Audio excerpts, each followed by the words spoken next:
Muy buenos días. En esta oportunidad vamos a dar la clase de Introducción al Derecho para los estudiantes de cuarto perito. Contador del Instituto Mixto Miguel de Cervantes, preferentemente a quien les mandamos un cordial saludo. En esta oportunidad, la primera clase virtual tiene como nombre el derecho. Vamos a explicar de algunas cuestiones propias de derecho, definiciones, conceptos y todos los demás conceptos que devienen de esta misma rama como tal.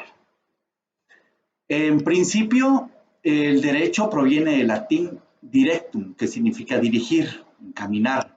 Este concepto ya va enfocado a educar al hombre en su ámbito social y a estudiar su conducta. En ese sentido, se crearon normas de castigo o para sancionar y garantizar la convivencia correcta dentro de todos los habitantes. Como un primer concepto de derecho, podemos establecer que el derecho es un conjunto de normas que regulan la conducta externa a las personas y para cuyo cumplimiento el Estado puede emplear la fuerza. En ese sentido, hay varios conceptos y enfoques que se pueden dar al derecho. Primero, desde un punto de vista objetivo. Desde un punto de vista objetivo, es un conjunto de normas jurídicas que dirige o que se rigen a diversas relaciones que se dan en la sociedad. Desde un punto de vista subjetivo, es la facultad que tiene el individuo de hacer valer o no sus derechos. Desde un punto de vista de derecho vigente, se puede establecer que es un conjunto de normas de carácter hiperoatributivas que en un periodo y lugar determinado la autoridad política declara obligatorias. Aquí, dentro de estas primeras acepciones o conceptos que hemos establecido sobre el derecho, podemos establecer que, en principio, el derecho son normas que se han tenido que crear por parte del Estado con el fin de crear una convivencia entre todos sus habitantes. Tanto así que hay diversas formas de derecho. Haciendo un concepto un tanto más hegemónico en cuanto al derecho, podemos establecer que el derecho contiene un conjunto de normas de carácter imperoatributivas que son dirigidas a una población de un territorio y estado determinado a efecto de garantizar su cumplimiento por parte del Estado ejerciendo el poder o la fuerza pública a efecto de que exista una convivencia por parte de todos sus habitantes. Eso podemos ir estableciendo en principio. Existe también desde una concepción de derecho natural que establece que es un conjunto de normas fundamentales en la equidad y la justicia en el sentido común, surge de la naturaleza misma del ser humano y que constituye el ideal de lo justo. Desde un punto de vista del derecho sustantivo, establece un conjunto de normas que son generales, obligatorias, contenidas en normas jurídicas. Y desde una conceptualización de derecho procesal, son todos los instrumentos jurídicos necesarios que le dan vida a la norma sustantiva para poder actuar dentro del Estado. O sea, la forma en la cual se va a llevar a cabo o se va a aplicar el derecho como tal. Debemos establecer algunas ideas en cuanto a la conformación del derecho y por qué surgió, porque obviamente el derecho surge como una necesidad social.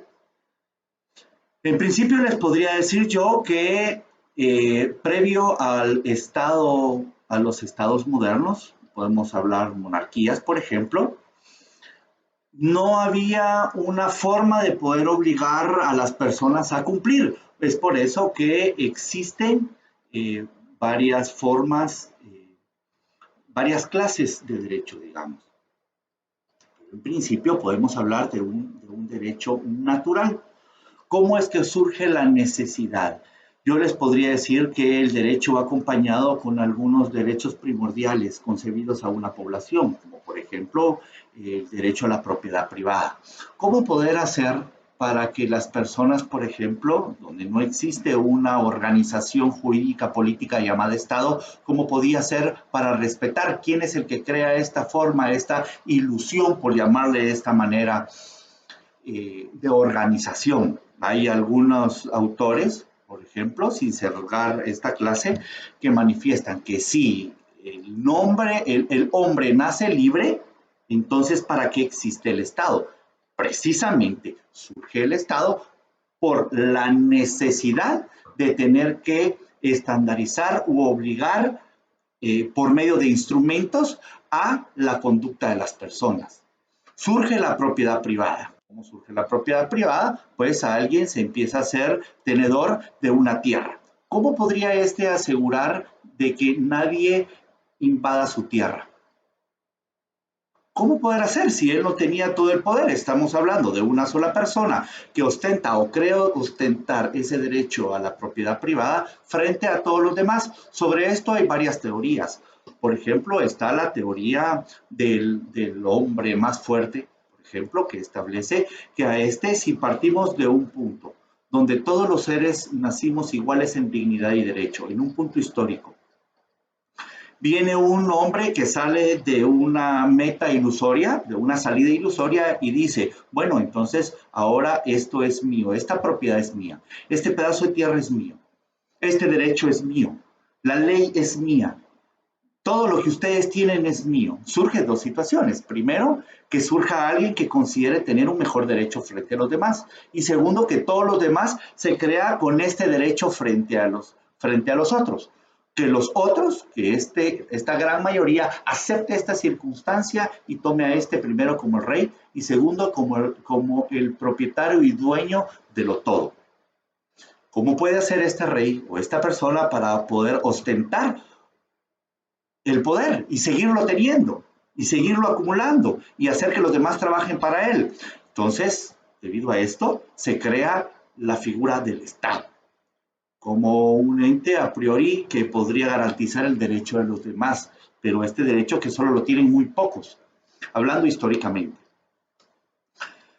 En ese sentido es que se crean entonces las normas como un auxiliar del derecho, como un auxiliar para poder ejercer esta fuerza coercitiva por parte de quien ya ostenta un poder frente a un aparataje, frente a un ente llamado Estado. Crea el Estado, pero ahora necesita tener las herramientas necesarias para hacer cumplir la voluntad del Estado, con la circunstancia de establecer que era lo mejor para la población, que era lo mejor para el bien común. Por supuesto que históricamente el bien común no era el bien de todos. Puedo yo manifestarles que era en principio para un selecto grupo de personas, por ejemplo el rey y sus nobles. Después se extiende un poco más y históricamente ha logrado pues ya establecerse un paradigma o un estándar de derechos para todos, para todas las personas. Por ejemplo, el derecho de las mujeres que han tenido frente a los hombres en igualar estos derechos en cuanto a capacidades intelectuales y otras. Continuando entonces, para el estudio el derecho se parte en dos. Se tiene un derecho público y un derecho privado. Un derecho público se empieza a entender como ese derecho que puede ejercer el Estado, donde el Estado tiene algún interés, como por ejemplo el derecho constitucional, el derecho administrativo, tiene que crearse normas, por ejemplo, para la Superintendencia de Administración Tributaria, para la SAT, donde el Estado definitivamente tiene interés directo, tiene que regir, tiene que normar cómo va a ser el pago de los impuestos, cómo se va a recaudar y cómo se va a distribuir. Entonces, esto forma parte del derecho público. El derecho penal, por ejemplo, que es una de las principales formas de ejercer el derecho directo hacia la población. Se crean normas que restringen los derechos de los habitantes. ¿Cómo lo restringen? Les puedo mencionar como, por ejemplo, la conducta. Nadie puede tomar lo que no es de él, porque entonces se crea la figura de que no puede tomar lo ajeno, menos a la fuerza, porque incurriría en un delito de hurto o de robo, indistintamente de cuáles fuesen las circunstancias en las cuales se dan. Entonces se rige conductas para los habitantes, que existen conductas de distinta manera como ya se estableció. Dentro de este, el derecho fiscal, como ya se mencionó, el derecho constitucional, donde tiene directo interés. Se crea la Constitución para poder garantizar también a los habitantes el derecho frente al Estado. La Constitución, los derechos constitucionales, lo que establece son límites, limitan el ejercicio del poder del Estado hacia sus habitantes. O sea, hasta dónde puede ejercer el Estado la fuerza coercitiva de sus normas frente a la población. Por ejemplo, estamos frente a un estado de sitio, los guatemaltecos tienen, esa es una excepción a estas normas. Todos los guatemaltecos pueden transitar, entrar o salir del territorio nacional sin más restricciones de lo que establece la ley. Ahora estas restricciones se amplían, la misma Constitución procura extender este derecho del Estado para poder limitar el ejercicio de locomoción de las personas y entonces existe el toque de queda, atendiendo el bien común. Circunstancias que serían motivo de análisis en cuanto al poder que tendría el Estado aún frente al derecho constitucional de ejercer poder más allá de los límites que le otorga la Constitución y al derecho a los ciudadanos. Entonces, establecimos que hay dos clases de derecho. Esto son conceptos doctrinarios de la doctrina. Derecho público y derecho privado. Dentro del derecho privado se restringe el derecho, no tiene interés el Estado. Es únicamente interés dentro de los particulares, se podría decir. En este está incluido el derecho civil, el derecho mercantil, que es únicamente o principalmente derecho entre los particulares. Por supuesto que cuando existe discrepancia entre dos partes que han suscrito acuerdos, entonces debe intervenir el Estado. Por esto es que esta primer división doctrinaria del derecho a veces se queda un tanto corta, pues todo depende desde el punto de vista del Estado en cuanto a lo que le interesa o no le interesa. Dentro de los conceptos jurídicos fundamentales, ya apartándonos un poco del concepto de derecho, entonces ahora tenemos el concepto de norma. ¿Qué es la norma?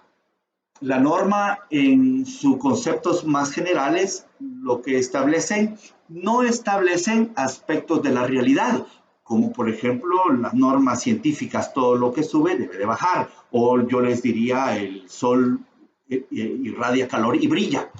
No es esta clase de normas, sino que prescribe conductas. Por ejemplo, se prohíbe que las personas pasen sobre la grama.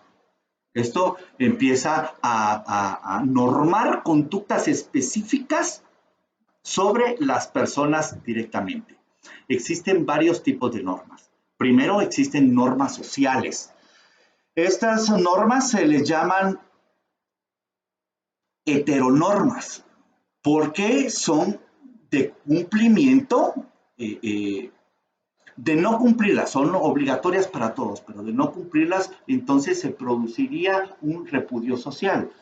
Por ejemplo, dentro de las normas sociales existe la circunstancia de tener que saludar. Cuando alguien entra en algún lugar, tiene que saludar a los demás, son normas sociales. El no hacerlo lo tildaría de una persona que no tiene una conducta adecuada social. Existen las normas morales, son más a lo interior de las personas, nacemos con esto. Las familias inician por inculcar todo este tipo de valor moral ante las demás. Por ejemplo, el respeto a las personas minusválidas, la preferencia que tienen las mujeres pese a las cuestiones de lucha de la igualdad frente a los hombres, por ejemplo, son cuestiones morales. Normas religiosas, no me extenderé mucho en estas situaciones porque lo que nos interesan son las normas jurídicas. Ellas son las que conforman el ordenamiento legal de un Estado, dictadas por órganos específicos del mismo y aplicadas también por los jueces. En el caso de estas normas se debe necesariamente estar escritas y que los individuos que no la cumplen tienen entonces previstas sanciones o castigos para estas. ¿Cuáles son las características principales de las normas jurídicas? Primero, son de carácter heteronomias. ¿A qué se refiere esta heteronomia? Se refiere a la sujeción de la voluntad ajena, en donde subsiste la obligatoriedad, aún en contra de la voluntad de la persona, a tener que cumplirla. O sea, esta característica establece que por estar escritas, por estar emitidas por el órgano competente para realizarlo, en este caso el Estado o el Congreso de la República o la Corte de Constitucionalidad o el organismo judicial, deben de cumplirse. Otra característica es la exterioridad, es la materialización externa de lo prescrito. O sea que no puede trascender tanto del lado subjetivo de la actividad humana. O sea que no está tanto en la voluntad de la persona acatar esta orden, sino que tiene que acatarla. Es la exterioridad de la norma, está hecha para que se cumpla. La bilateralidad son las normas jurídicas en las cuales se obligan las dos partes. Son bilaterales, también llamadas sinalagmáticas. La coercibilidad es una de las características principales de la norma jurídica. ¿Por qué? Porque toda norma en principio está hecha para cumplirse. En caso de no cumplirse, el Estado tiene un aparataje muy complejo y completo para hacer que la persona lo cumpla. El toque de queda. Quien no cumpla esta orden, está la Policía Nacional Civil facultada para poder hacer valer esta norma, que la emitió en el ejercicio de su función el presidente de la República y está, lo querramos o no, estemos de acuerdo o no, a cumplirla, todos los guatemaltecos. Y esto es en cuanto a lo que nos referimos ahora por la cuestión de las normas y el derecho como tal. Entonces, muchas gracias por su atención. Deberán ustedes realizar la hoja de trabajo que resuelve o que resolverán ustedes con el presente video. Muchas gracias por su atención y por favor cuídense y un saludo cordial para todos ustedes. Muchas gracias.